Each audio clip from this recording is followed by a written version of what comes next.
PoK में अब demand होने लगी। आपने सुना होगा एक दो बार कुछ लोगों ने नारेबाजी की थी।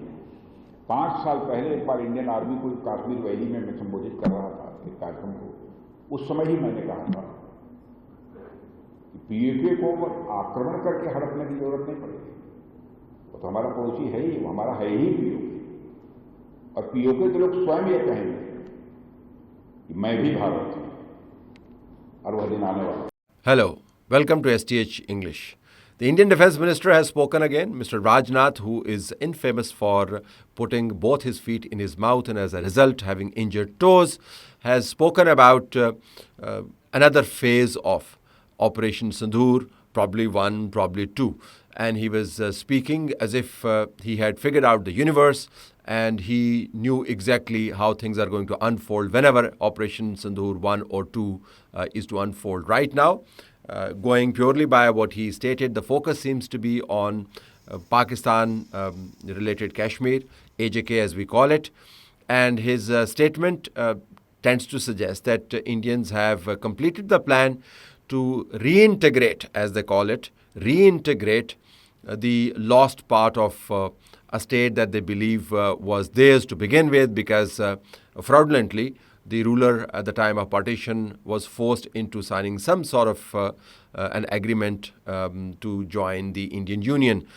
History has passed many judgments on that fraudulent arrangement, but obviously when Rajnath speaks, he's not speaking with reference to any history. He's speaking with reference to his own worldview, which could be totally detached from reality.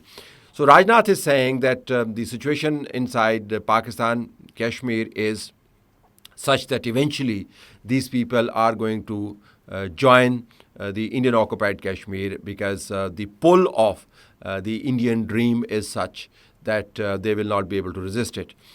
And in justification of his statement, he's citing some strike that is going on inside Pakistan, Kashmir, where people are demanding different types of concessions and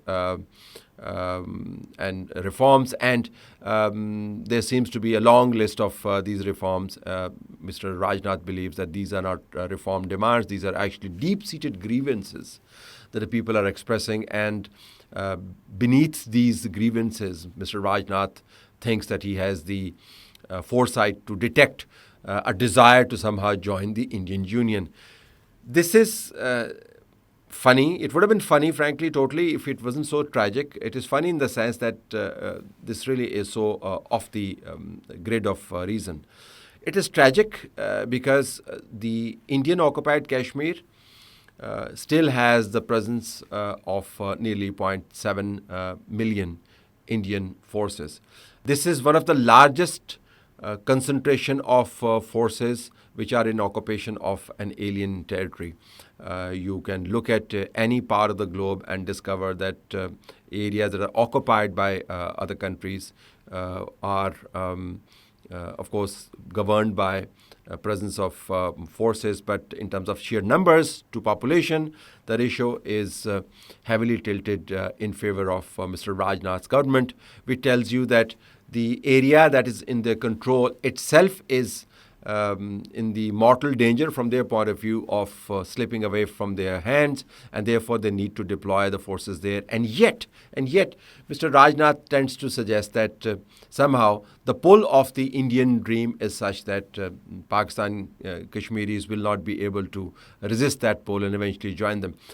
More important than his insinuation, his suggestion, and his wild daydreaming is the fact that he's hinting at another phase of Operation Sindhoor, some sort of a maneuver in order to take some territory of Pakistani Kashmir and then bargain with Pakistan in terms of a ceasefire. The response to this suggestion has come quickly from an account which is generally associated with the Pakistani establishment. It's called the Markhor account. So the Markhor account has suggested that if you are ready to do this, then we are also ready to shoot down your more of your airplanes.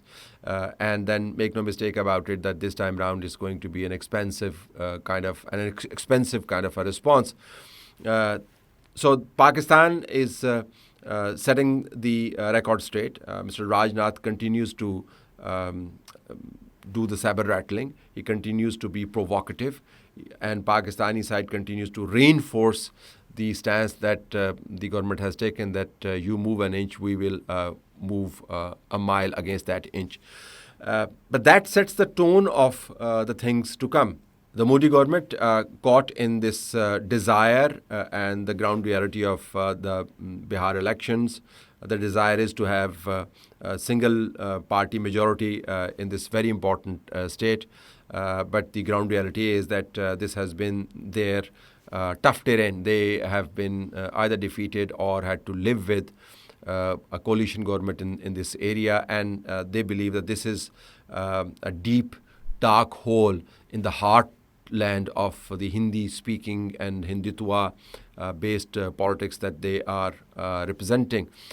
They want to win those elections. They want to come across as people with a large agenda who would rise to the occasion and respond to the call of history, and they are going to turn into nothing more than a doormat their traditional enemies like Pakistan. This kind of rhetoric I can understand if this was not tied to their actual policy of trying to undermine Pakistan. So Pakistan could have easily neglected Mr. Rajnath's insinuations and his statements, but Pakistan chose not to do that because they believe that Rajnath is speaking as part of a larger design that India continues to harbor. This vitiates the environment further. We understand that Bihar elections will take place and then they will be over. But the hangover of these poisonous statements is going to stay in the environment. It will hang in the air like bad smell, and it will not go away. And much of that bad smell, unfortunately, is created by people like Rajnath, who believe that the occasion demands for them to say things that caters to a lobby that is primed to believe that destiny is calling. They made this mistake of listening to the fake call of destiny when they launched the Operation Sindhoor. The response was quick, swift, and the retort was far more effective than they had anticipated. This time round, Operation Sindhoor Part 1 or Part 2 will also get the same kind of response. But obviously, these pretty commonsensical things are lost on Mr. Rajnath, whose duty seems to be to just keep on saying things even though they may not make sense at all.